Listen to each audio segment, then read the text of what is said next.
Pilot dan kopilot tertidur selama 28 menit pada waktu yang bersamaan ketika sedang menerbangkan pesawat dari Kendari menuju Jakarta. Dan maskapai penerbangan ini adalah maskapai BA.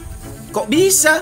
Jadi selidik punya selidik yang dilakukan oleh KNKT, yaitu Komite Nasional Keselamatan Transportasi, bahwa ternyata ada prosedur yang tidak dijalankan secara maksimal oleh maskapai penerbangan ini.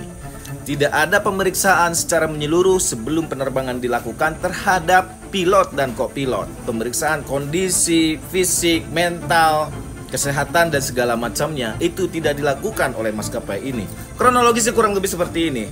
Setelah pesawat lepas landas dari Kendari menuju Bandara Internasional Soekarno-Hatta, sang pilot meminta izin kepada kopilot untuk beristirahat karena menyadari bahwa kondisi fisiknya berada dalam kondisi yang kurang istirahat. Kemudian si kopilot mengizinkan kepada pilot untuk beristirahat. 30 menit kemudian sang pilot terbangun dan bertanya kepada kopilot apakah kopilotnya akan beristirahat, tetapi kopilotnya tersebut kemudian menjawab tidak perlu. Maka sang pilot utama melanjutkan tidurnya dan pada saat itu kopilot pun tertidur secara tidak sengaja. Akhirnya pilot dan kopilot sama-sama tertidur pada waktu yang bersamaan selama 28 menit. Dan setelah itu sang pilot terbangun dan melihat pesawat tersebut tidak lagi berada dalam lintasan yang sebenarnya. Katanya salah satu dari mereka ini ternyata baru aja memiliki anak kembar yang ternyata kelelahan atau kurang tidurnya itu diakibatkan karena menjaga anaknya. Ya kalau memang baru punya anak, masih anak bayi yang sama-sama harus saling menjaga dengan istri, cuti dulu dong.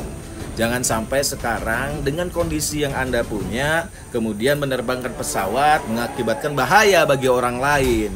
Untungnya Tuhan masih memberikan keselamatan kepada mereka semuanya dan kemudian pesawat berhasil mendarat di Bandara Internasional Soekarno-Hatta. Tapi walaupun mereka semua selamat, kejadian ini tidak bisa dianggap sebagai suatu kejadian yang wajar.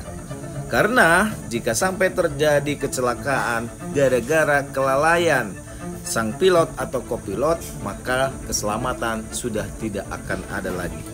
Ini sebuah pelajaran penting ke depan bahwa maskapai ini harus lebih memperhatikan masalah SOP atau standar operasional prosedur. Terlebih lagi memeriksa kesehatan, kondisi fisik, mental, dan kejiwaan dari para pilot dan kopilot.